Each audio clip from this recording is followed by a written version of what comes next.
I've been asked by the FBI, I've been asked by the police to help. What did the FBI or the police want help with? Nah. Ladies and gentlemen, the incredible Derren Brown! A psychological illusionist. Doing extraordinary television and even better live shows. Derren is a national treasure. Welcome to the show. The story we tell ourselves is not what's real.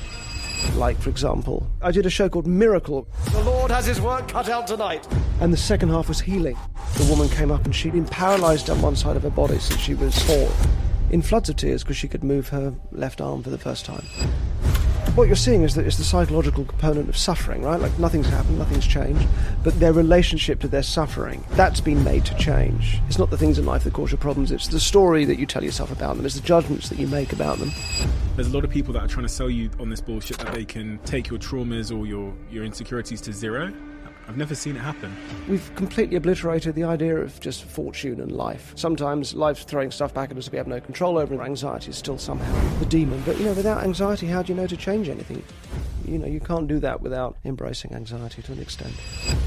Your work is predominantly based in psychology, right? So have you ever done anything and thought, how the fuck did that happen? Don't go home and start doing that. 2 things come to mind.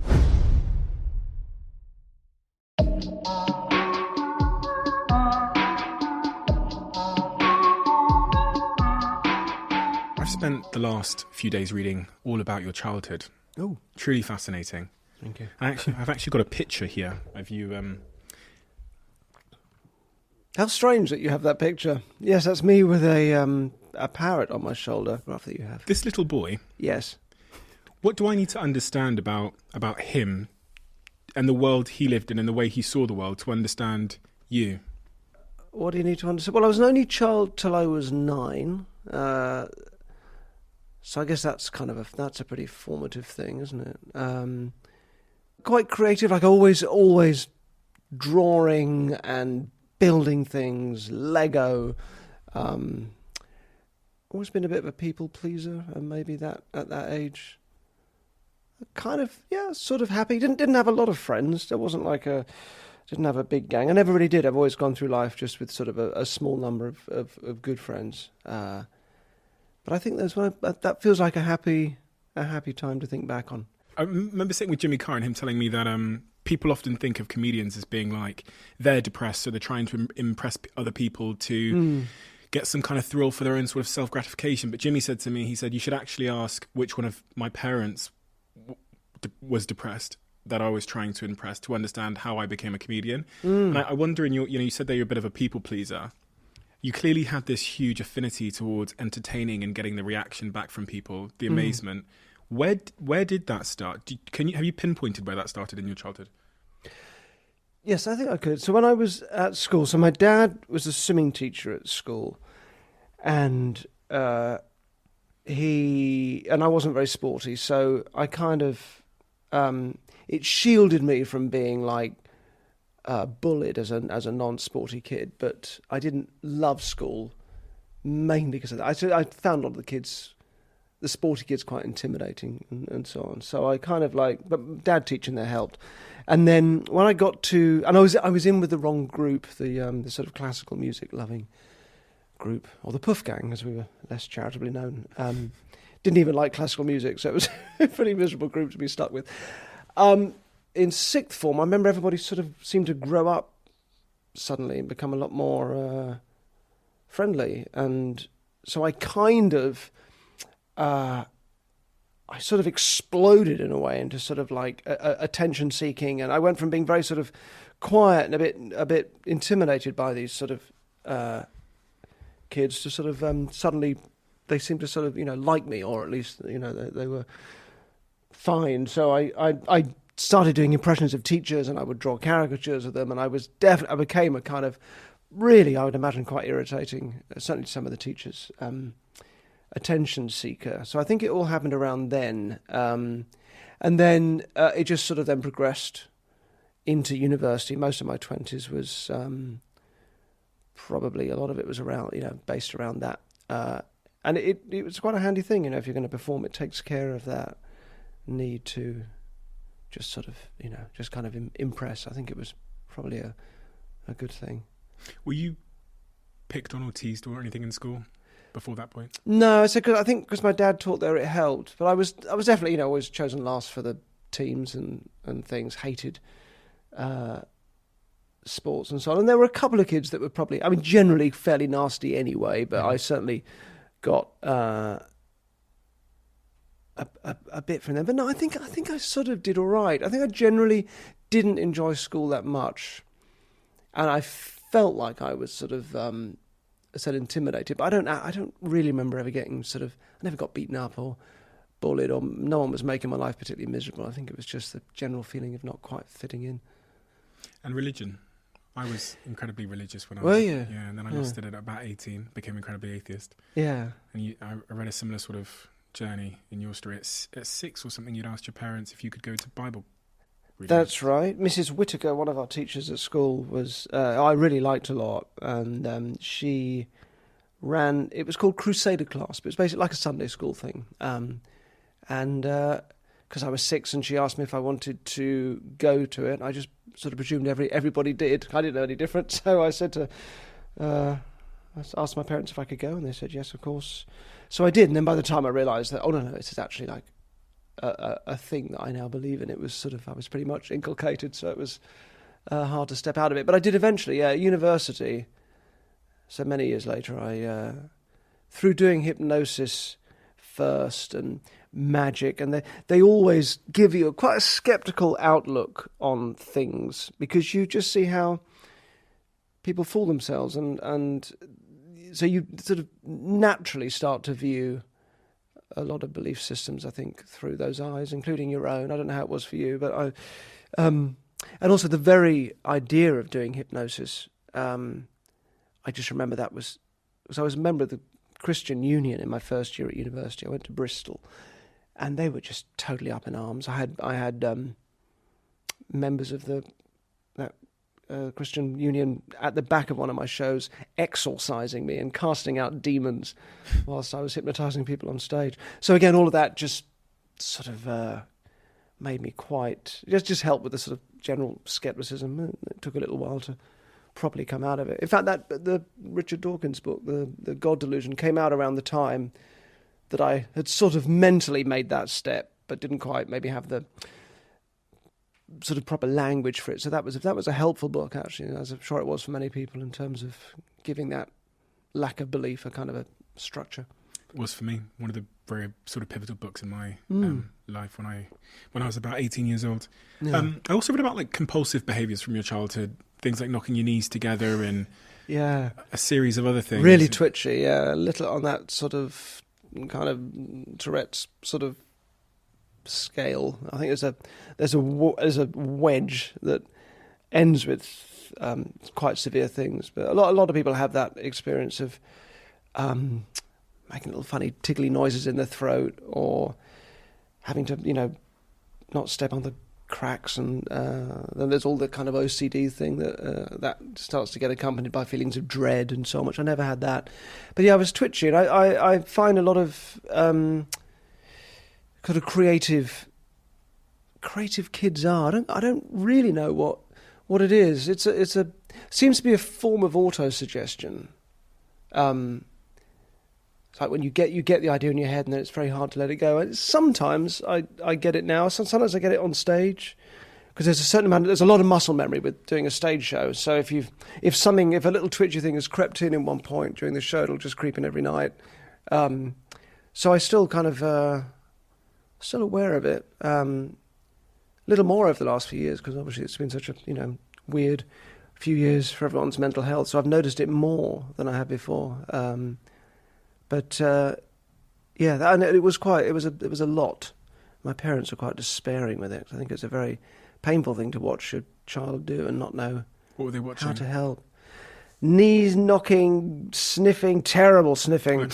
Yeah, like but really, really loud. I went to see Alfred Brendel, the pianist, playing in Berlin once when I was studying out there, I think, or did my gap year, I think it was, out there, and just, this guy's playing I think it was the Beethoven Piano Sonata. It's just him on his own on the stage at the Berlin Philharmonic. And there's this incredibly loud sniffing that I'm doing. And by the second half, everybody had cleared out. I was just basically a whole empty area of the audience. But yeah, it's such a bizarre thing. You just can't really stop it with the best will in the world. You can't stop yourself from doing these things. And it's... and also, you don't have the language for it as a kid. That's the worst part of it. You don't have the language to explain that it's a compulsion. You sort of feel like you're in control of it. So you feel like, therefore... The only thing you can say is that you want to do it, but you don't want to do it because it's horrible. You really, really want to stop, and it's hard and frightening because you can't articulate it, and I think there's no answer to it. I think it sort of passes. As you've matured, has your perspective of your childhood evolved? Because I've found that mine certainly has. It's almost like with a bit more wisdom. I say that I'm 30 years old now, but with a little bit more wisdom, I've kind of have a different perspective now on the events of my childhood. At one point, I would have kind of narrated them differently, but now I see different sort of truths and through lines in my early experience. I think I'm quite fond of my memories of myself as a child, and it felt like there was quite a clean break. Once I sort of went off to university, it felt like life sort of stopped and started again. So when I think back to my kind of the sort of story of myself that I guess I'm sort of quietly living out in the back of my head, I sort of don't really go much beyond university age. And I'll happily find anything excruciating, like, more than anything I've said or done 10 minutes ago. I find that quite easy. And that feeling, I suppose, kind of gets weaker and weaker the further I go back in terms of finding myself, embarrassing. And then by the time I get to childhood, it's all feels fine. I mean, I'm aware, as I said, that I was would sort of just get on with my own things, but nothing. I think I was sensitive. I think I still am. I was quite a sensitive child. I did used to cry a lot. I know that makes me sound unhappy, but I used to. It didn't take much to make me cry, and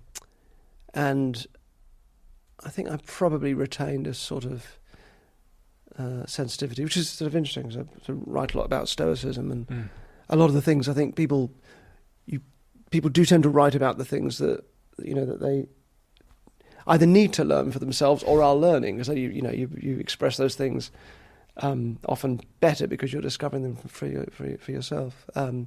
So perhaps like a lot of Stoics, I'm secretly quite sensitive too. So I remember that, but not really unhappy, not particularly blissfully happy either, but just a kind of fairly content, solitary kind of kid.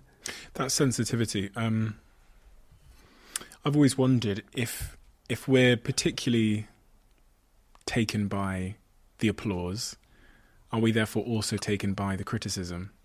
So people that end up committing their lives to being like public entertainers and living for the response and the reaction that their work has, are those then also the people that are most susceptible to the opposite of applause?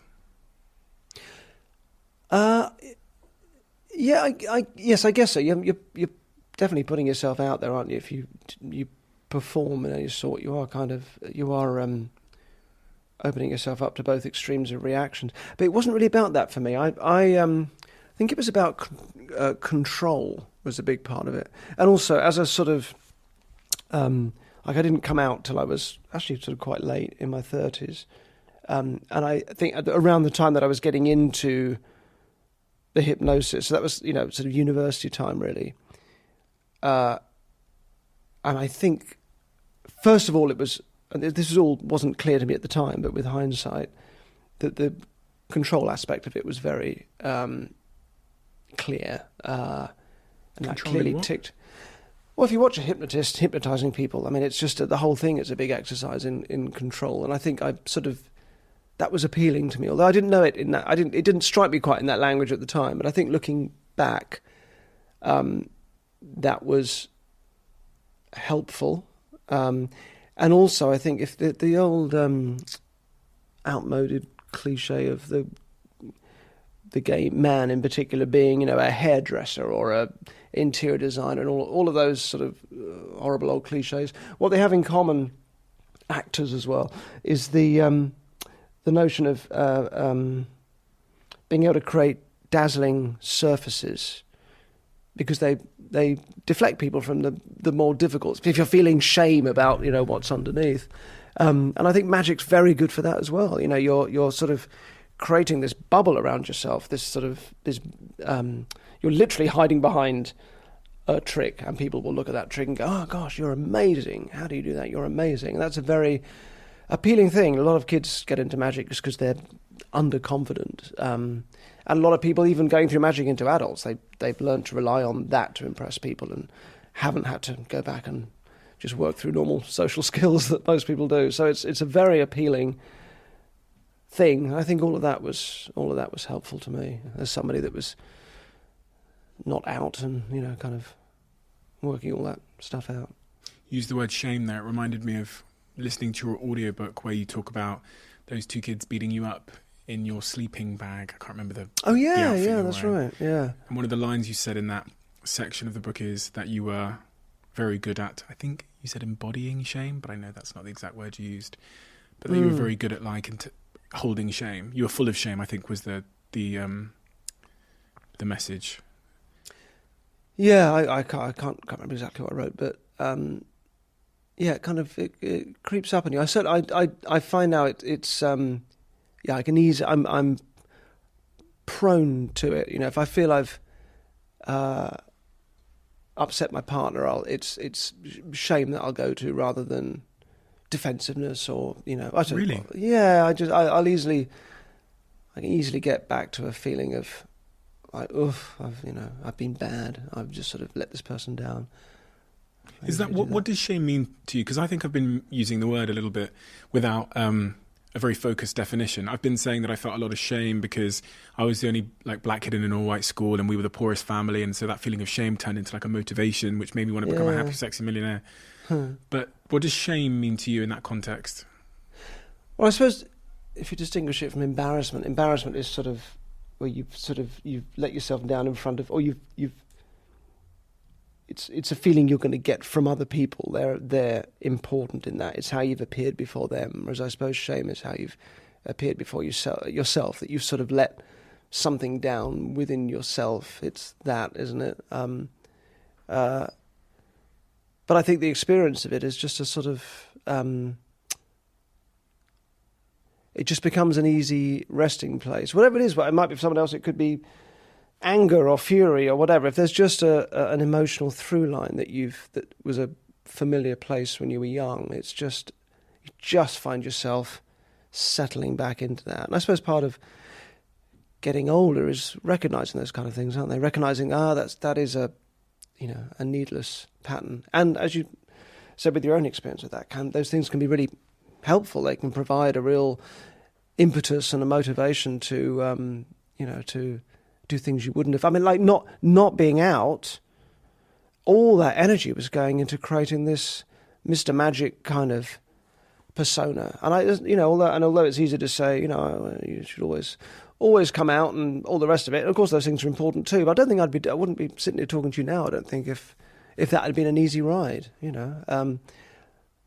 Shame being a familiar resting place, as you kind of describe it, and you said that kind of starts in your childhood. I just want to because I want to make sure that I'm clear on the context here. That has a familiar sort of history in your childhood because of the social dynamics of your childhood, because you felt like a bit different and a bit like a loner. Is that what you're saying? Or is there other dynamics with parents where they... No, I think it's specifically with sort of the gay thing. I think that's what it is. I think if you feel... And hopefully it's different now. It's just going back a bit. I'm 51 now. So, but if you feel like those things are just embarrassing and awkward, and you're kind of, it's not like you really get to. Well, you're finding it out in real time about yourself, aren't you? So there's just it becomes an uncomfortable center of everything that starts to affect so much of what happens on the surface. And there's a real experience, I think, if you're not out, which I've recognised in many friends as well, where there's a bit of a bubble around you because you're sort of you're having to maintain kind of a sort of curated exterior, and part of that then is then what's happening underneath is uncomfortable and difficult and feels shameful. So I think that's it. I think that's where I don't remember feeling that as a kid. As I said, quiet and so on, but I don't remember feeling that as an experience. But it just sort of, just kind of crept in, and the more I sort of kind of was leaning into the magic persona thing, the more the outside becomes sort of, you know, the harder and more sort of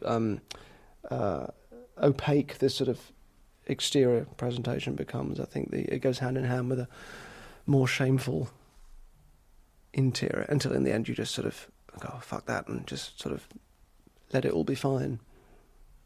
Was there a point, and this might be a really naive question as a straight guy, but was there a point where it became crystal clear to you that your sexual preference was different, or was it slow sort of realizations? And yeah, it was kind.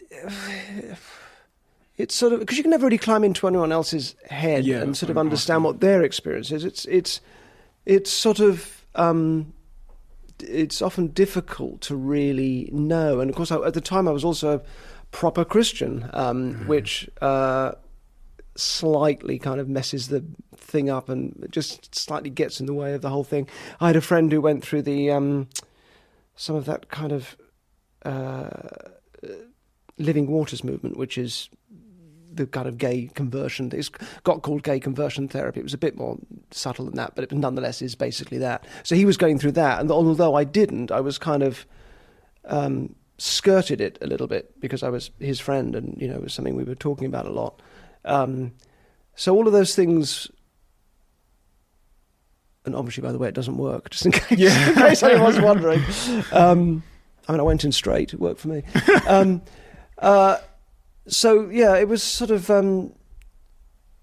don't know, there's never just a clear moment. It's just, I think as I just got in the public eye, I thought, I don't want this to be some weird sort of thing that's like a secret. So in the end you come out of it, and you come out about it, and then actually the joy, the reason why it's liberating, at least it was for me, and probably, hopefully most people now, is that people just don't care, like this thing that you've carried around, and that experience, that shameful centre that's there. Again, shame is a really strong word, but nonetheless it is kind of just this sort of awkward thing. Eventually, when you sort of are open about it, it's just people don't care. Why would they care? So that's why it's liberating. It's not because suddenly you can, you know, spin around in the street with your shopping bags. It is just that, oh, no one cares about your own difficult private stuff in the best way. So actually, and you've done the big one, so now anything else after this will be fine. I think that's why it's a liberating thing. I read a quote, I think it was in the Telegraph, where you'd said that maybe the journalist was commentating that something as simple as mislaying your keys can trigger a whole new wave of self-hatred. God, that was me saying that, was it? Yeah, that's just fury, though, isn't it? When you can't find a sock, or you can't find your keys or your pen. Self-hatred, I mean, is a strong word. I think the piece. Maybe it does. Yeah, I probably would. Yes, I would reflect it back on myself rather than being angry at my partner or anybody else who's probably lost it. That's what he'd do. He'd be angry that I must have put his keys somewhere because he can't find them. I would just be, beating myself up for why am I always losing stuff? Why can't I remember where I put things? Yeah, I definitely would do that. Interesting. I wouldn't. You wouldn't? No. No, it wouldn't. I don't think it would reflect on my own self-image if I lost the keys. Or even if it did, it wouldn't negatively affect. I think that's just who I am. That's who I am, yeah. I'm unorganised versus I'm so unorganised. I hate that about myself. Yeah, well, I don't know when I said that. That was probably quite a while ago. And I don't know if I'd necessarily be that hard on myself now. Plus, sometimes you exaggerate these things for rhetorical effect. Has anything changed?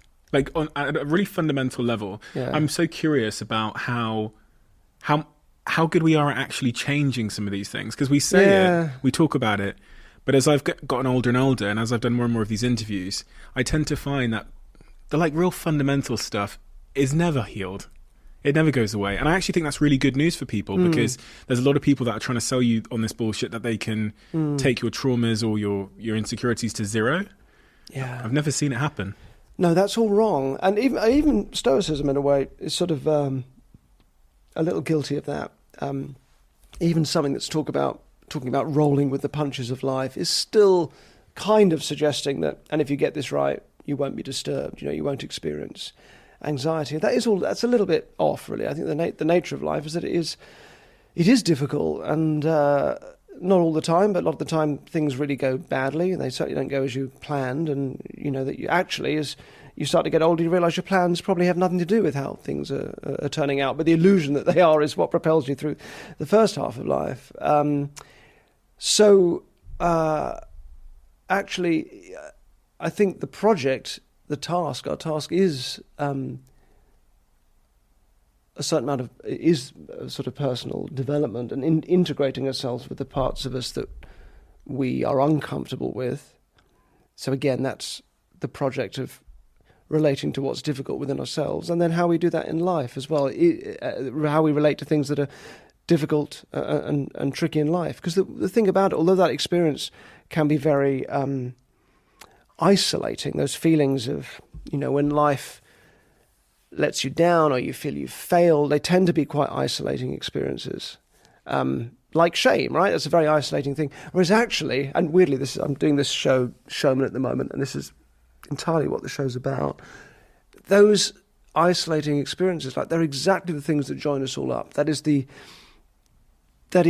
human experience. How do we deal with the difficulties of life? When things are going badly and we feel like we failed, that's what we all have to find our way through. So the things that feel most isolating are the things that tend to connect us.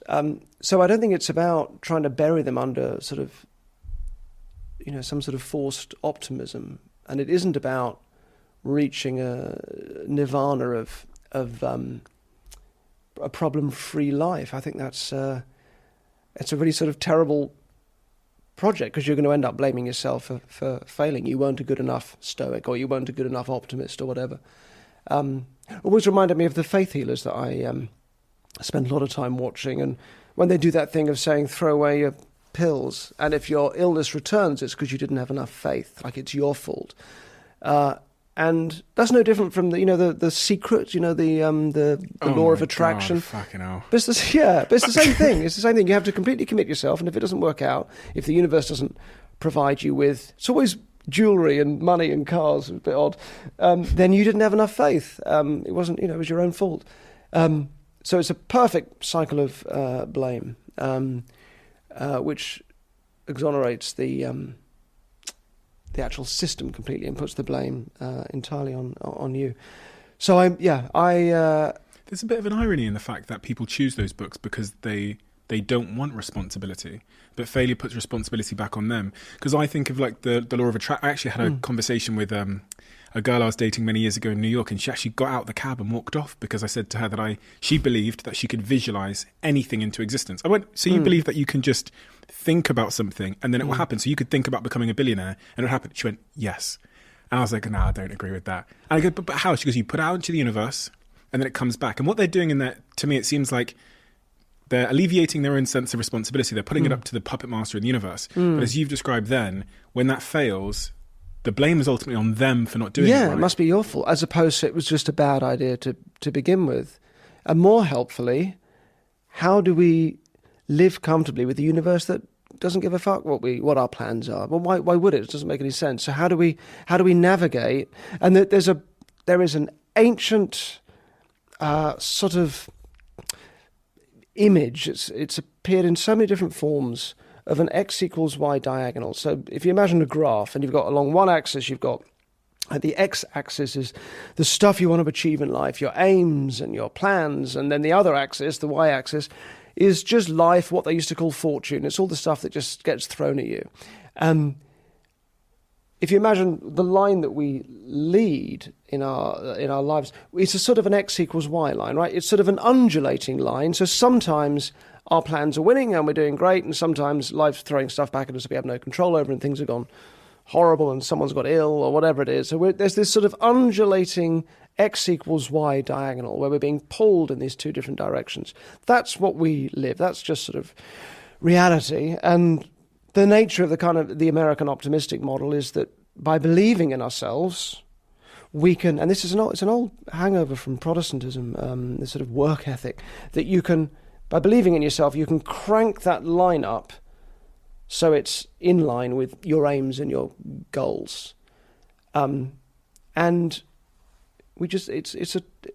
we've completely obliterated the idea of just fortune and life from that. We used to call people unfortunate, and now we call them losers. So there's a lack of respect now for just the fact that life is throwing stuff back at you. So how do you navigate that? And I think actually Stoicism is a very good toolkit and Stoicism, as I'm sure pretty much all of your listeners will be familiar with, but the bottom line of it is that the things in life, it's not the things in life that cause your problems, it's the story that you tell yourself about them, it's the judgments that you make about them, which is a very good and sensible idea that's made its way down to us over the last couple of thousand years. And then allied to that you take all the stuff that you have no control over, outcomes, what other people do and what they think and so on, and you can just decide that stuff is fine as it is, and you can just focus on the stuff, only try and change the stuff you can actually change, which is the world of your own thoughts and your own actions, and that's where we should put our attention.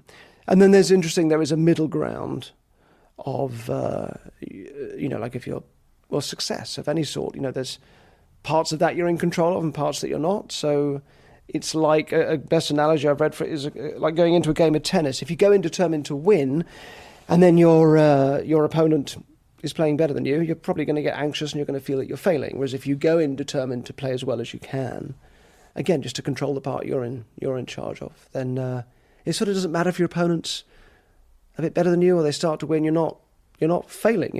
And the same goes for.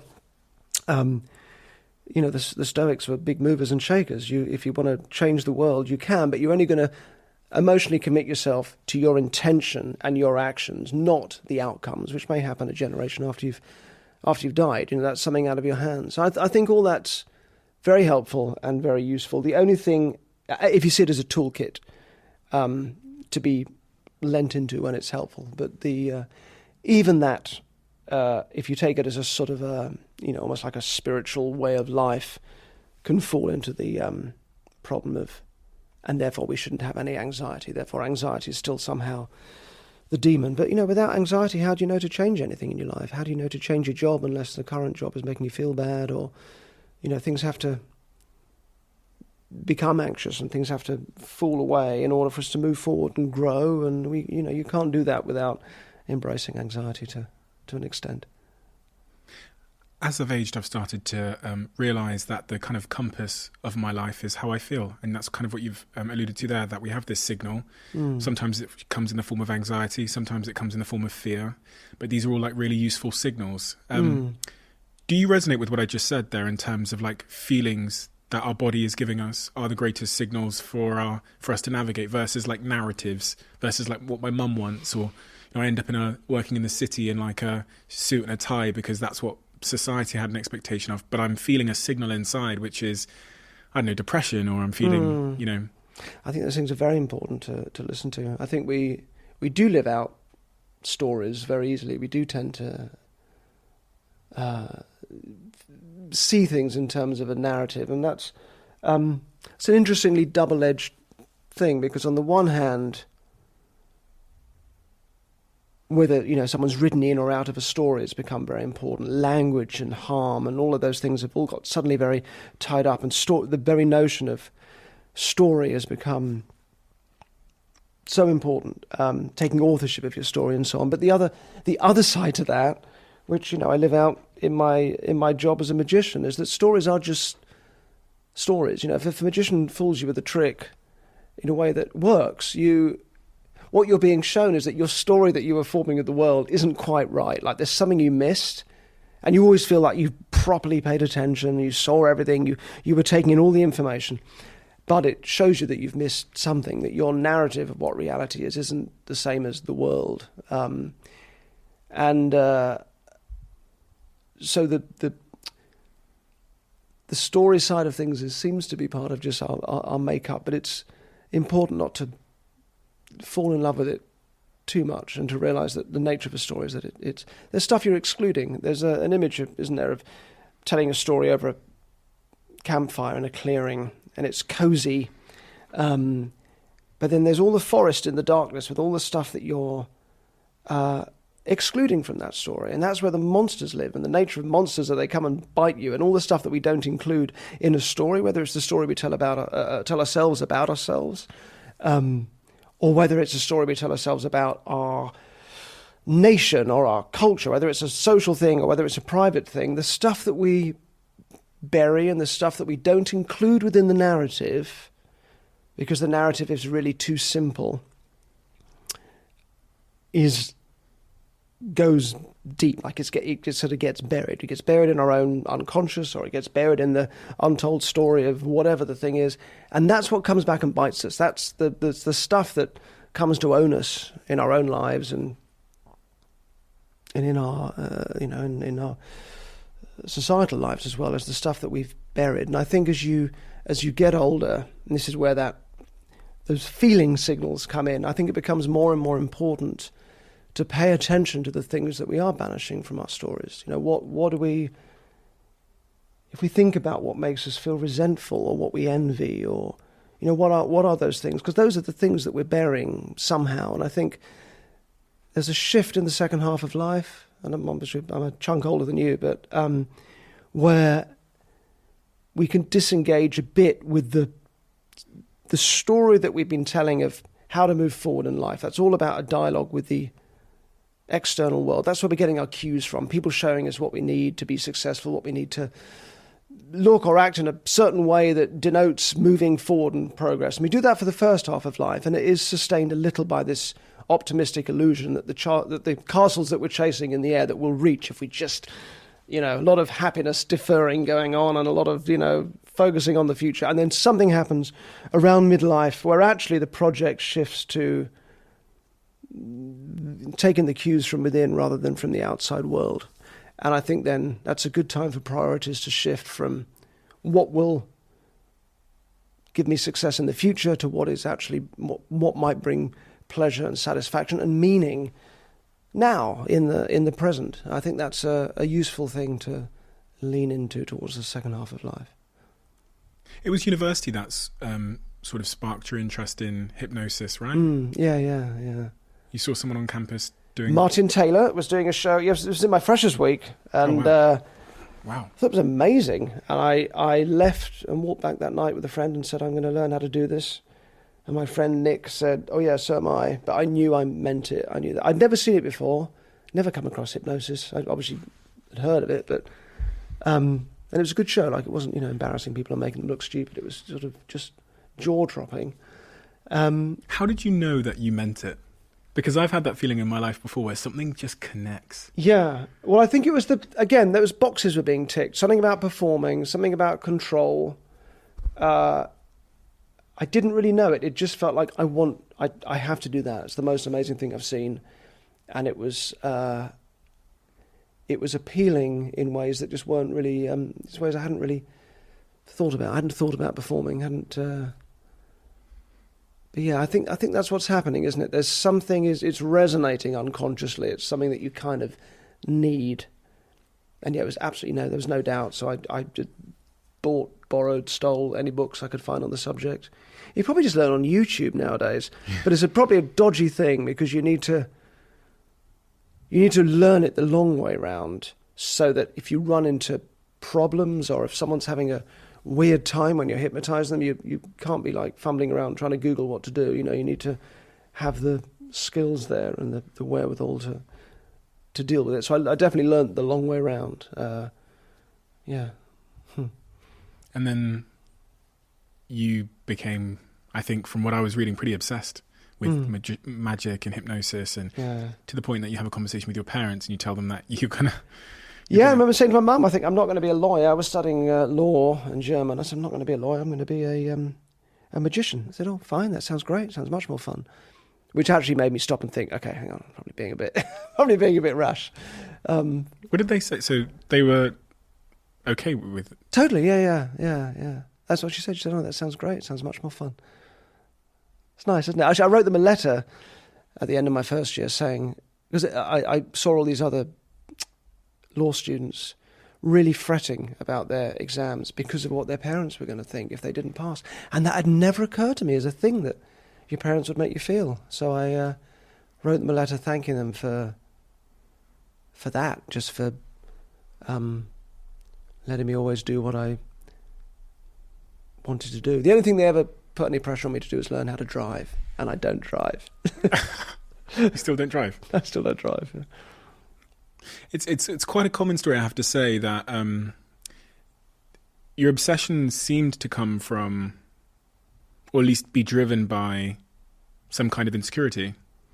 As in, like, the reason why hypnosis initially resonated so much was because it was giving you it felt like it might offer you something that you were looking for or didn't have yourself. Yeah. That's a story I hear all the time. That's what obsessions are, though, isn't it? Isn't that the nature of them? Aren't your own? It's just that the level of obsession I saw from that day when you discovered hypnosis, like getting all the books, teaching yourself, and then even beyond university where you start working in restaurants for many years. How long from that first day when you saw hypnosis for the first time until, let's say, before the TV stuff began? How long is that sort of tenure? I think the tenure is about 10 years. 10 years? I think so. Let me think. So I graduated 94, and then by that point I was doing the odd hypnosis show for students. The first TV show went out in December 2000. So I was into it was about 10 years, but that also included my university career.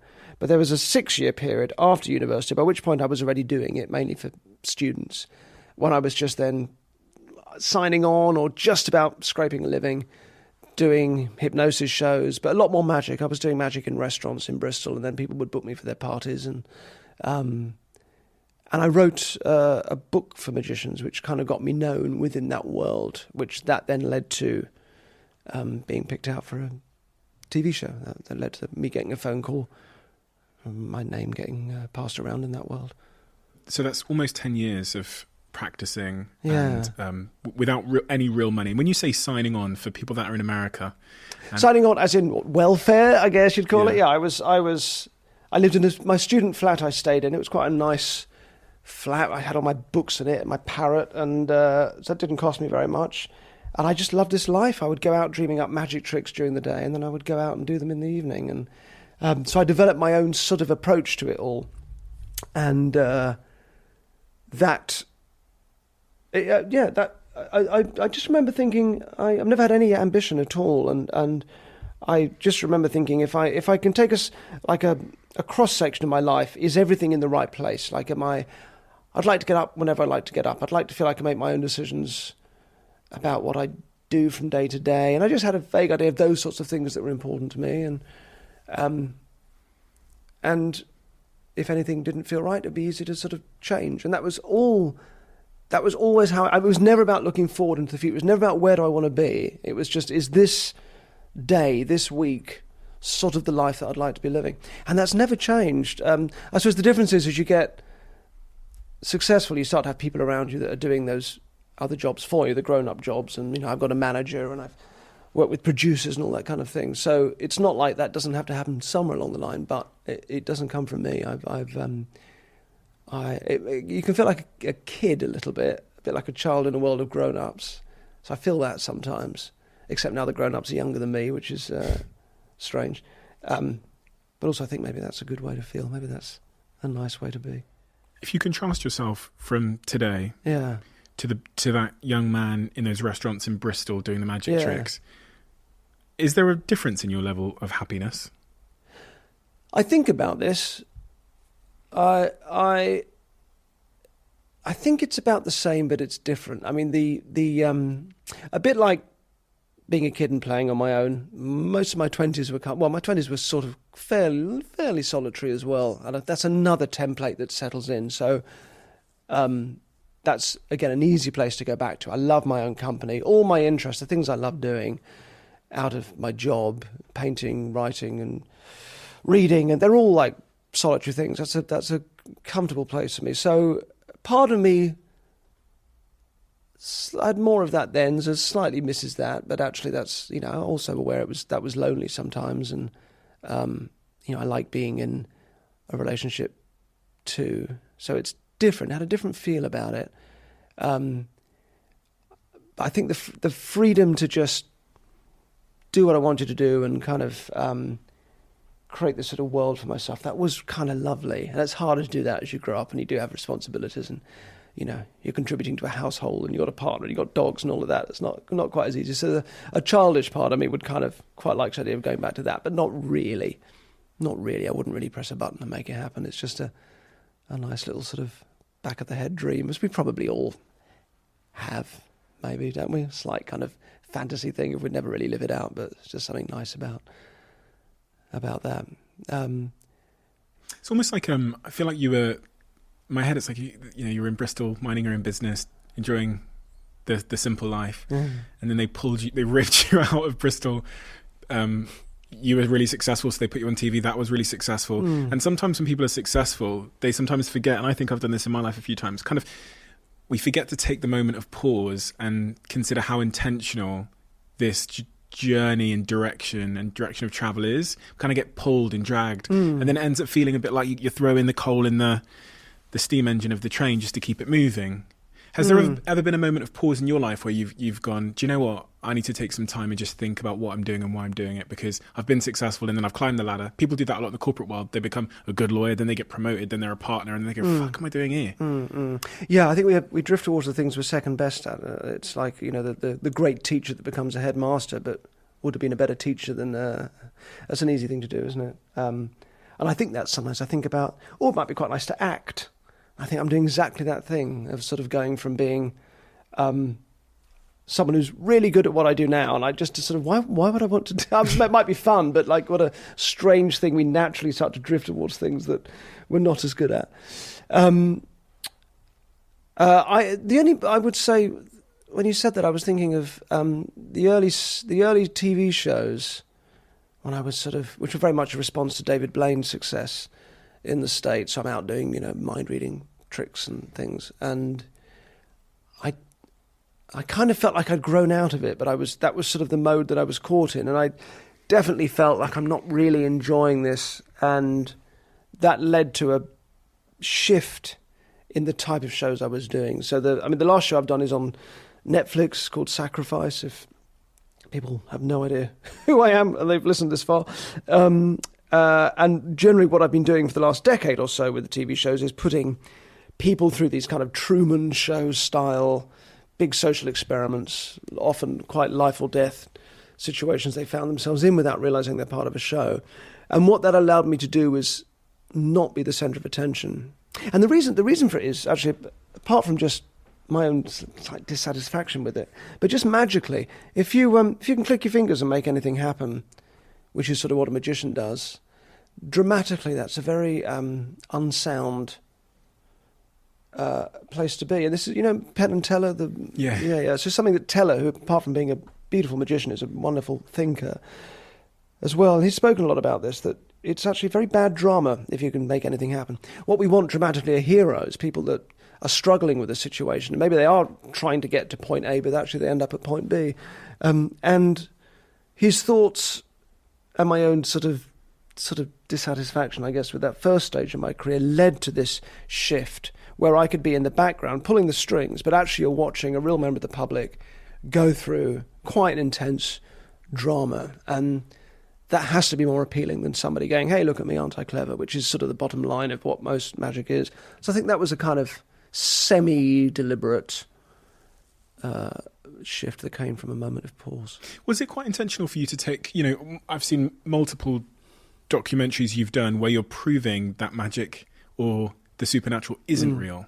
And again, that's super compelling because we would expect you to be leaning into that and persuading us of the supernatural. Whereas some of the most compelling stuff I've watched you do, whether you're confronting like a psychic that's pretending to speak to the dead, or I remember that reading you did where the woman had pulled up outside in the Mercedes, in the Mini. Oh, in a Mini, yeah. Yeah, and you basically, what was it? You read her Not her future. You read into her life. I think it was that the psychic that I was challenging had mentioned The Mini. Yeah. that she drove a little red Mini, and she'd been really impressed by that. But actually, I'd seen him pull up his car, parked next to her in the car park. Yeah, but actually, I think it's the opposite. I think there's a long tradition of magicians pulling apart psychics and charlatans, and I think it's because we end up with a knowledge of how those things work, and it goes right back to Houdini and the seances and exposing the fraudulent mediums in the dark. It's a long, and probably before that, but there's a long history of it.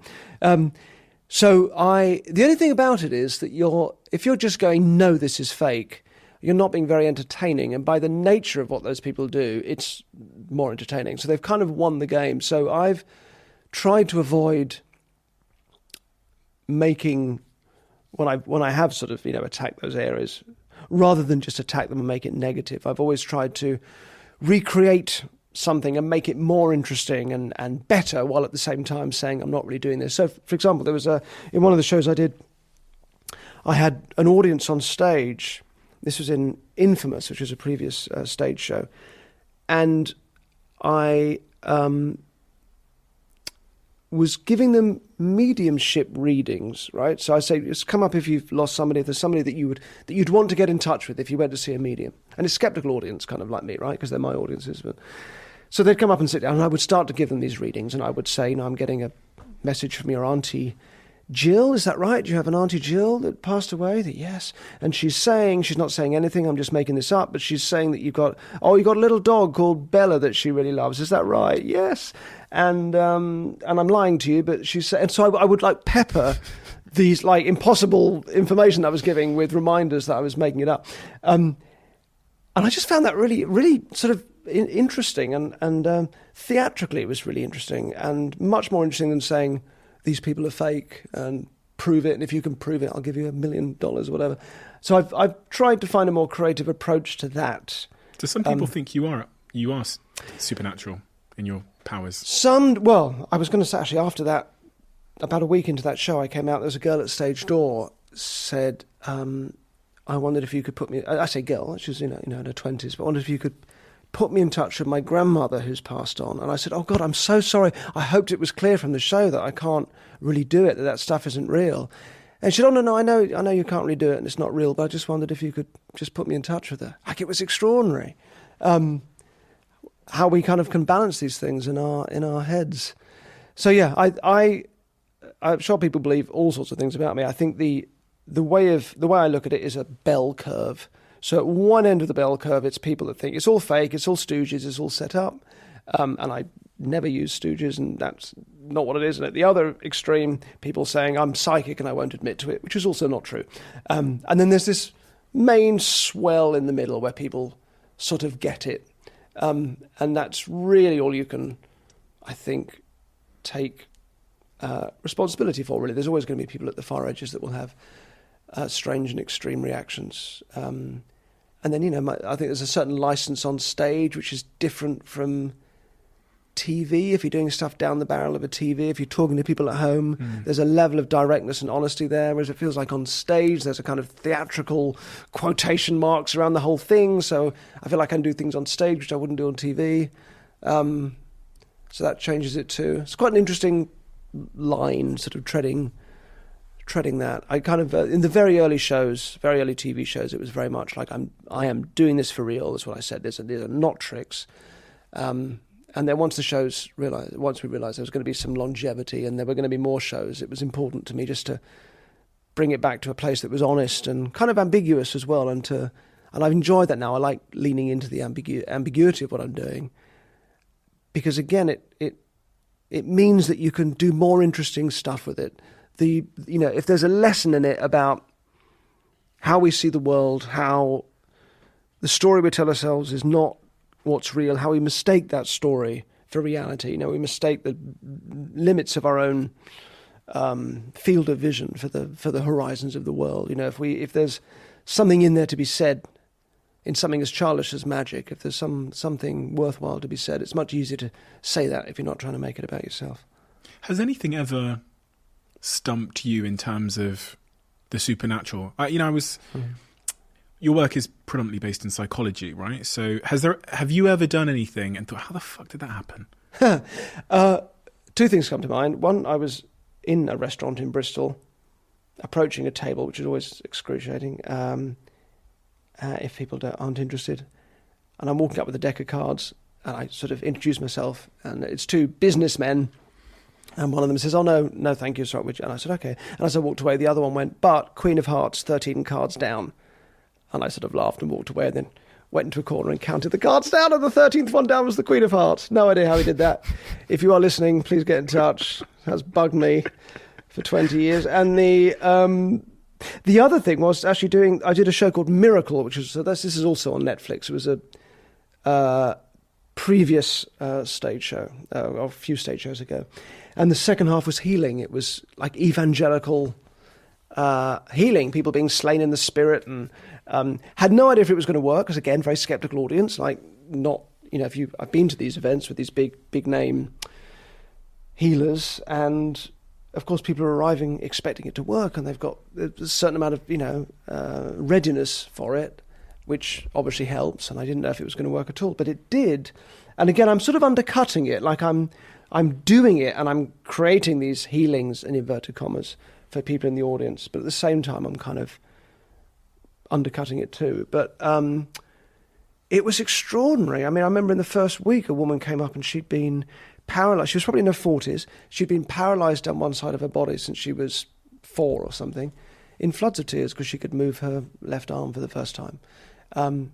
And night after night, things like that. Sometimes, as I imagine, just, people with a bad back that felt better, but sometimes really quite dramatic things too. And it was, although I could explain it because I knew what I was doing, it was, what you're seeing is the psychological component of suffering, right? Like if you take an X-ray before and afterwards, nothing's happened, nothing's changed, but how that person is living out their affliction, how they live, their relationship to their suffering, that's been made to change. So what you're seeing is just a mixture of two things that are going on. There's adrenaline, which is a natural painkiller, so you make the whole experience full of adrenaline.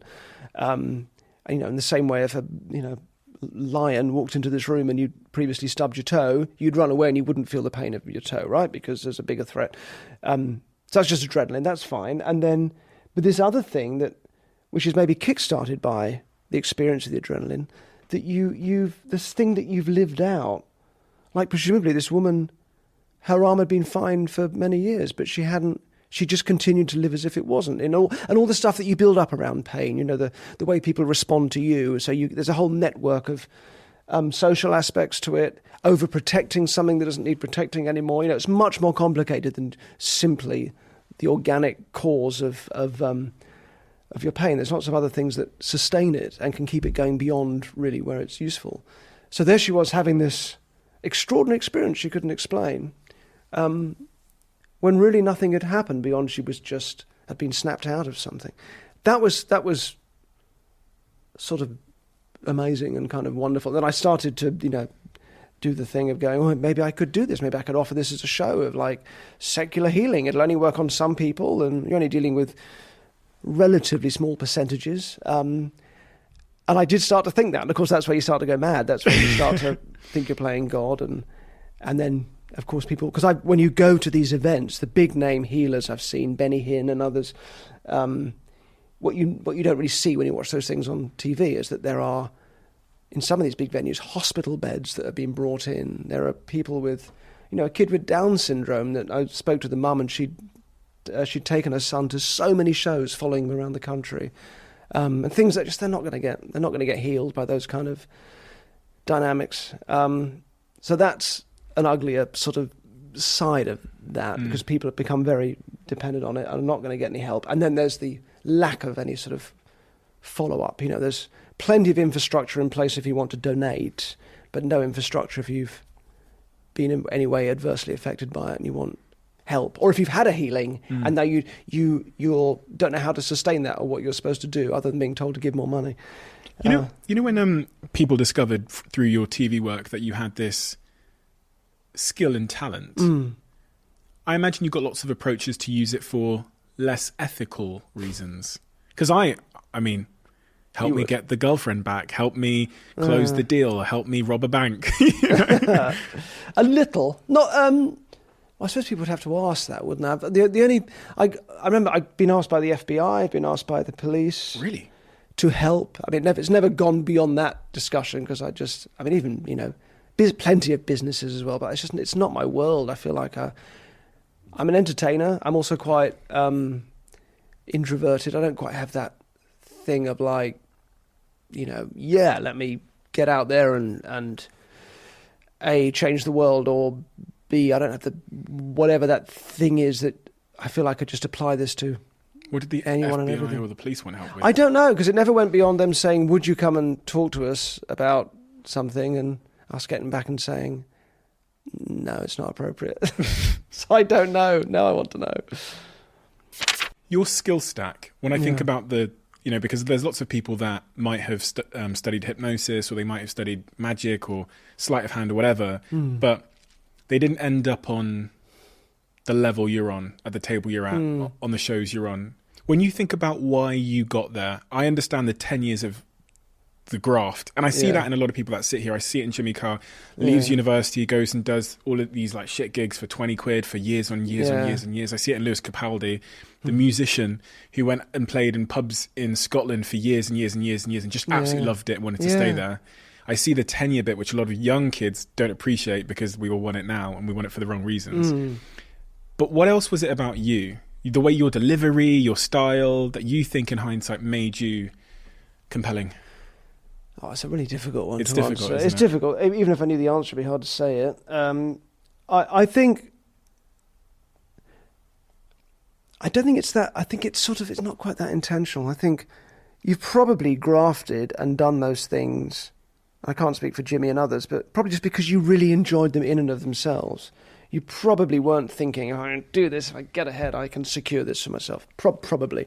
And if that is the case, if you are just doing it because you love it, and that feels like in and of itself what you're doing, and there's no particular need for a plan beyond that, then you'll keep at it. And you'll get very good at it. If that feels like all you need in the moment anyway, why wouldn't you, you know, love it and put all your passion into it and get very good at it?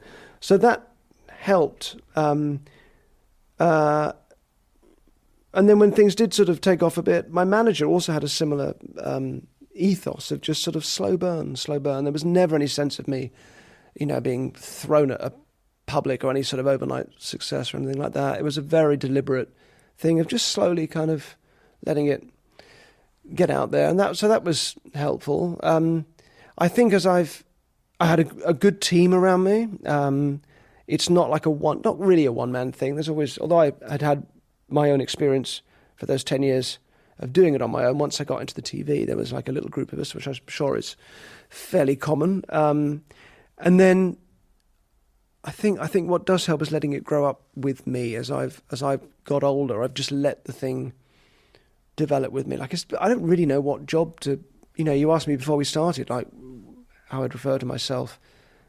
I never really know. I mean, mentalist, I think technically is what I am, but I mean, I remember a couple of years ago, I had the book on happiness come out, which is essentially a book of Greek philosophy, come out the same month as a ghost train opened at Thorpe Park. And I do remember thinking, I don't know what that is. I don't know what job that is that allows for those two things. It certainly isn't mentalism. So yeah, just allowing the thing to grow up with me. And in terms of like, you know, occasionally, you know, people talk about the brand and so on. It's a very helpful thing, I think, just let the thing just be you and not particularly be driven by the limitations of what... When I first started, I remember reading, I used to go on magic discussion forums and so on to see what magicians were saying about me. And there was a lot of like, oh, this isn't even mentalism. Like there's a certain type of magic called mentalism, and I wasn't quite doing that. I was doing stuff that wasn't... and they would see that as a real sort of negative. And I always thought, well, that's interesting that would bother anybody. A, who knows what the word even means, who cares? And B, that I wasn't somehow sticking within that. So, and that's another thing about playing on your own, isn't it? And or being, if you feel like an outsider as a kid, I think as you get older, you value that. That becomes like a bit of a superpower. You hang on to that feeling of being an outsider, and you kind of use that. So that's always helped me. And I've just followed my nose for what feels fun and interesting and worthwhile. And as I've got older, I've let those things grow with me, and I find a lot of life much more interesting than magic. Magic's quite a childish thing, really. So it means that the stuff I find more interesting about life, I can bring into magic. You know, I think if you've got both feet in your craft or your art form or whatever, if the thing feels to you so huge and expansive and all that you know, you're sort of a bit overwhelmed by it, and you can't move it anywhere. As if you've got one foot in that thing and your other foot in the rest of life, at least you've got some leverage then to take this thing that you do somewhere interesting. So maybe that's helped as well. I see that in your shows. I see how your other passions are riddled throughout the show. I remember watching your show in New York, which was just astounding. It's funny because I think of myself as a smart person. You know, I think I'll figure this out. He won't be able to make me look the other way, or he won't be able to control my narrative. He won't be able to get me. And every single time I've been to your shows in London, New York, they're all just, I leave in silence. I think, how the fuck did he? Yeah, like, because you're right, that like misdirection where you've got me thinking this thing. Yeah. And then I go, what the hell? Like, it's this constant like disappointment with myself that I'm not as smart as I think I am. Oh, that's so nice. That's like, well, it's always like, what can I, there's, 2,000 people trapped in a room with me. What can I do with them? It's always it's a lovely feeling to start with.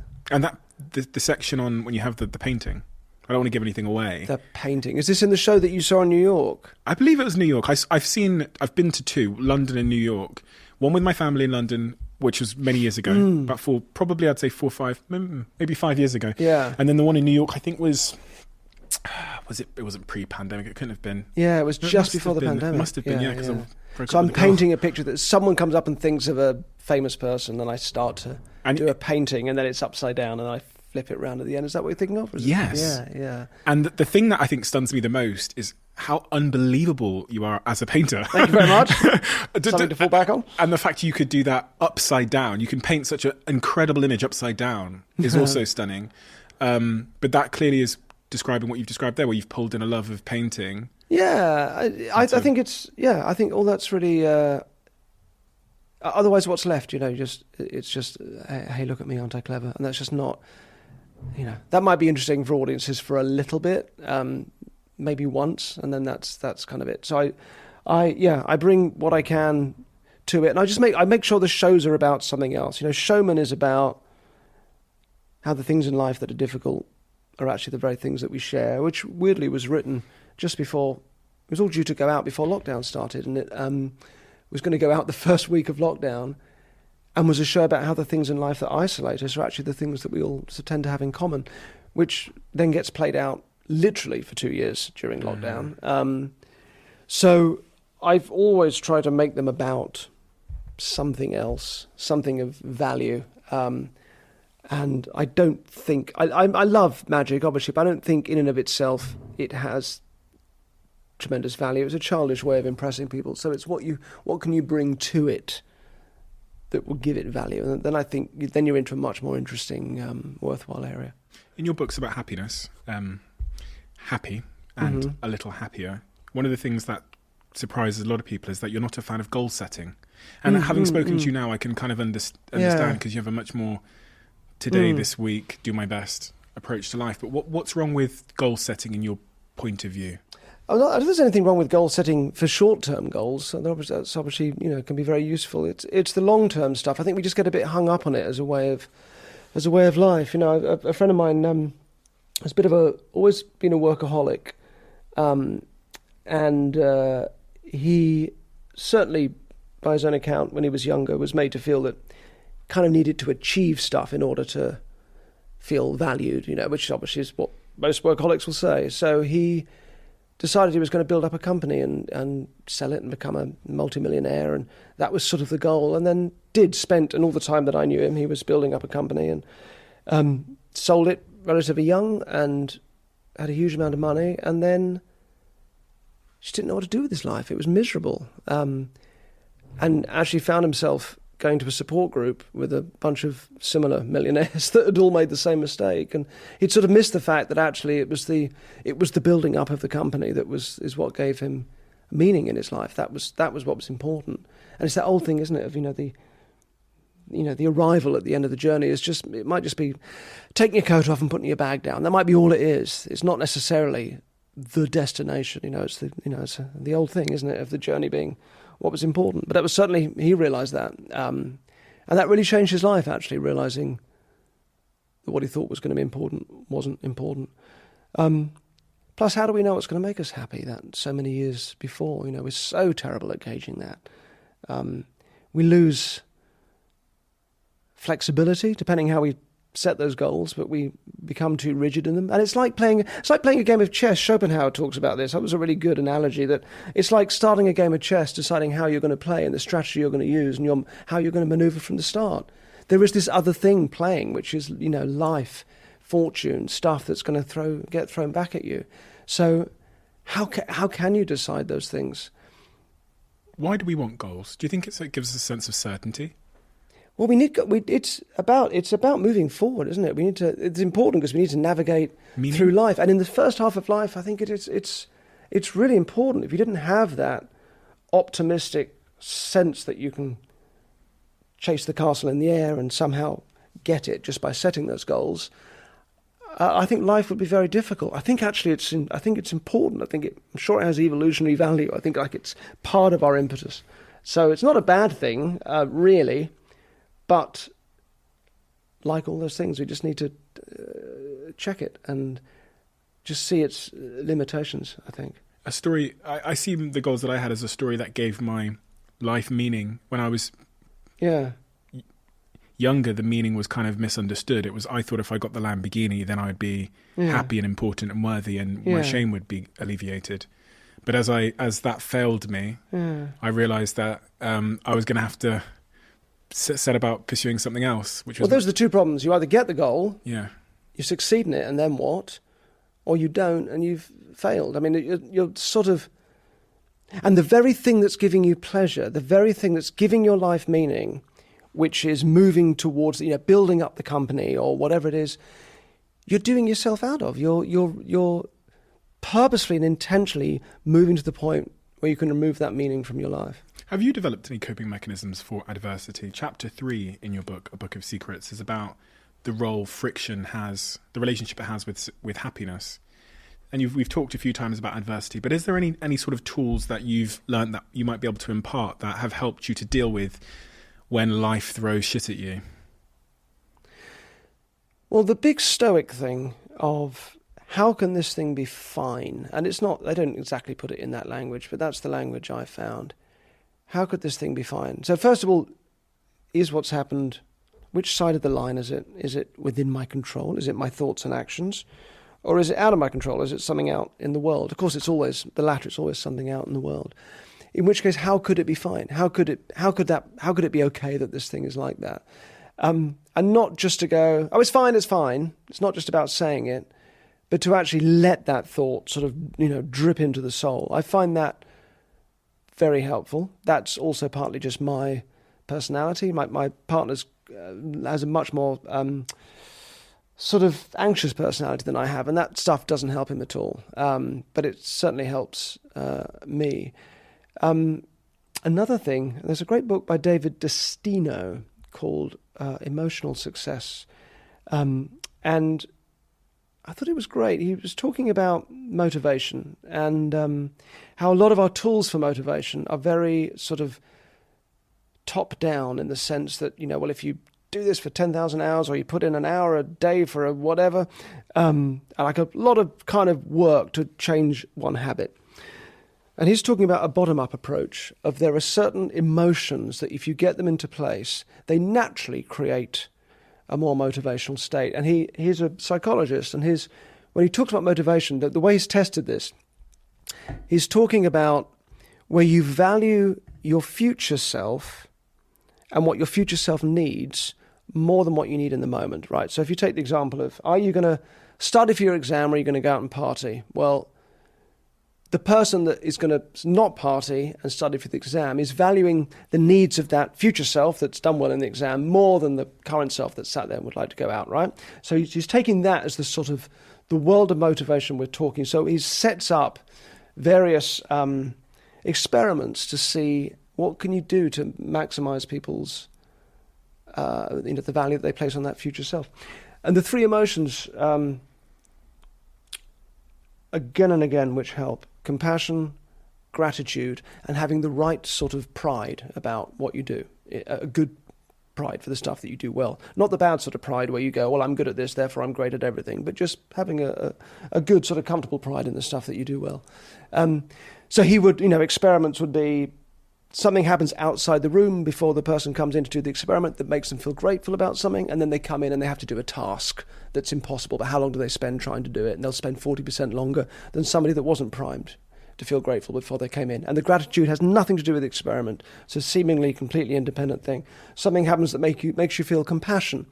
And then you come in and you have to do some task, and you do it better or for longer or whatever these sort of skills are that the motivated person has more of. One of the questions was how many, it's always dollars, but how many dollars, like if you could have $100 a year from now or X amount now, what would that X amount be that would balance it out? And it's normally $17, like it really makes no fiscal sense at all. But most people will say, okay, I'll take 17 now rather than 100 right a year from now. That seems to be the number that people go for. But if you're primed to feel grateful, if you're asked the same question when you're in a state of gratitude for something, again, totally unrelated, it goes up to $31.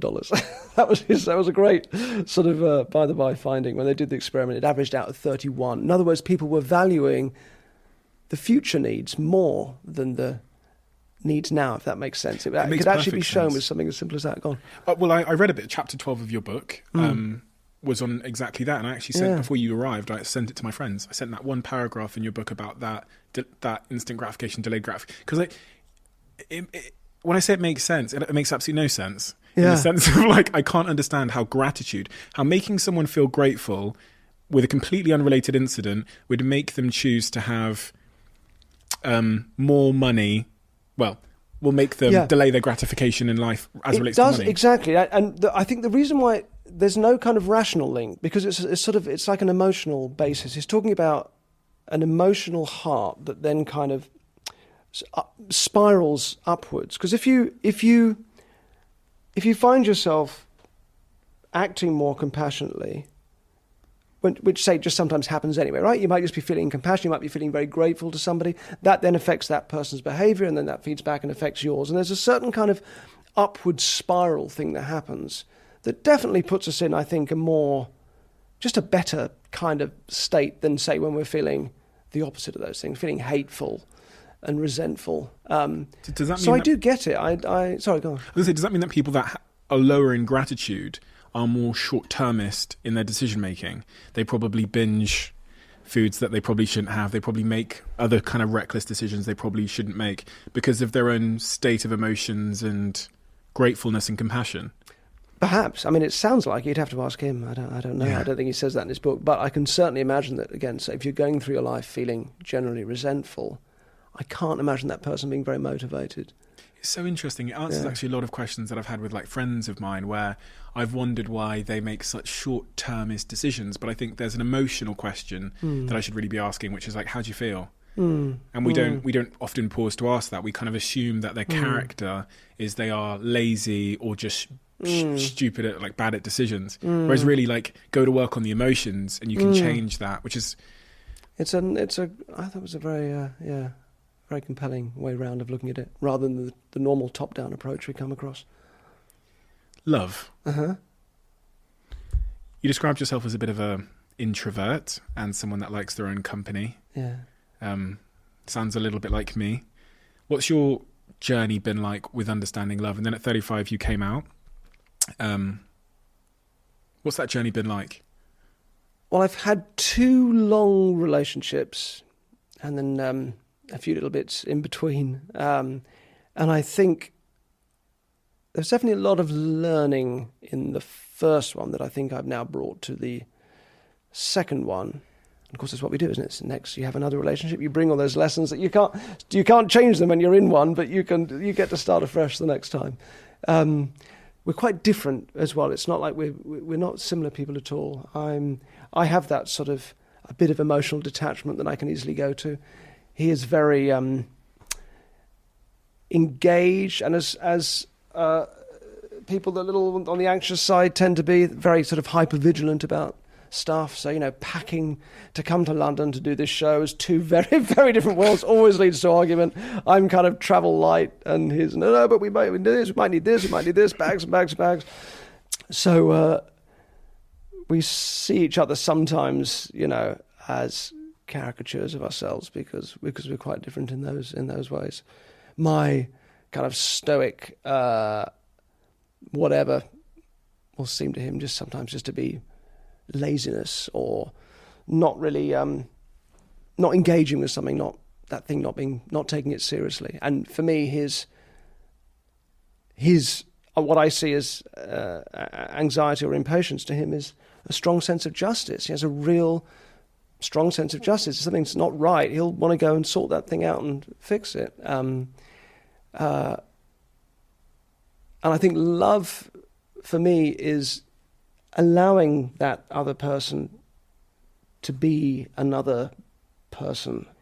We probably start off our relationships just projecting everything we need onto a person, and we barely do them the service of, allowing them to exist as an independent creature. We just want them to be the thing that we want them to be. And I think if relationships are going to have any longevity, at some point that has to shift into actually, this person is a mystery, and I might spend the rest of my life trying to get to know this person. I think that's okay, and I think that's also the same within ourselves, in the parts of ourselves that we're alienated from. Again, the things that we just put outside of the story. That sense of what the other is, of the great mystery. It's there in magic. It's there within ourselves, the sides of us that we need to live more comfortably with, and in our relationships as well. Here is a great mystery that we sit down with every day and have breakfast with and talk to and misunderstand and disappoint and occasionally delight at each other, and it's kind of wonderful, and sometimes it's hard work, but I think seeing your partner as somebody you could spend a lifetime getting to know, and as a source of wonder and mystery, I think is a very helpful thing. One of the messages that I took from that is about expectations and being really conscious that you keep your expectations in check, because when you don't, frustration and unhappiness might prevail. And I think about this a lot with my partner, who's the complete opposite. I consider myself to be very logical. I need to understand everything. I'm very maybe scientific in my viewpoint. Whatever the opposite of that is, she is.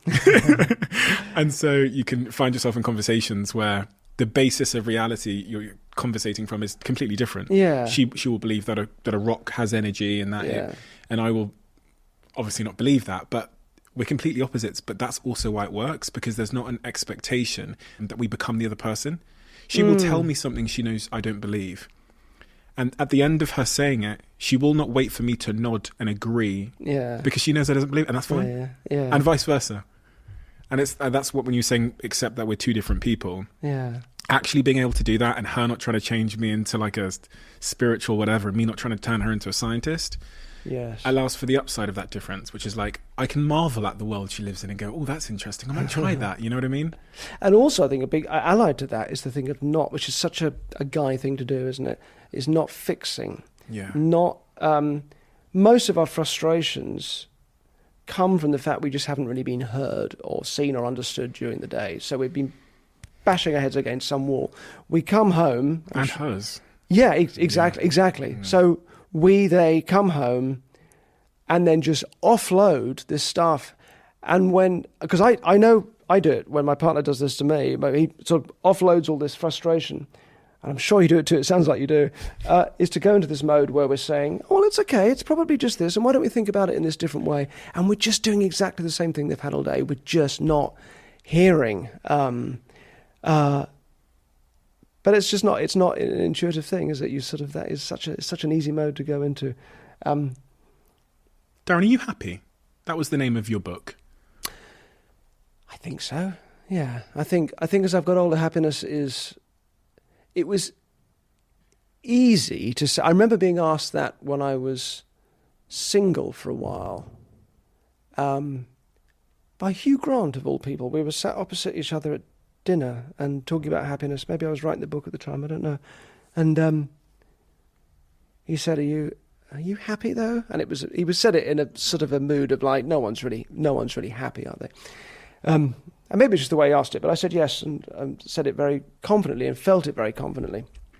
And I think he didn't know what to make of that, or maybe he just didn't believe it. And now when you ask, I still feel it's yes, but I think things are more complicated. I think things are more complicated in relationships. I've got older. I'm 51, and I think that's a good sort of. I said things just change. The currents of life shift a little bit. So I am, but I think it's a. I don't think it's about happiness, first of all. I think it's about meaning, and it's about, things in life that are bigger than you and how you throw yourselves into those things, which is what gives religion its meaning. That need for transcendence or finding the thing that's bigger than you. We all need it somewhere. Because if you don't have meaning in your life, that's when you have problems. Not really, happiness is sort of a very difficult thing to pin down, but and we can be unhappy, but it's when we feel meaningless that things get bad. It's a bit of a shit question, isn't it? Are you happy?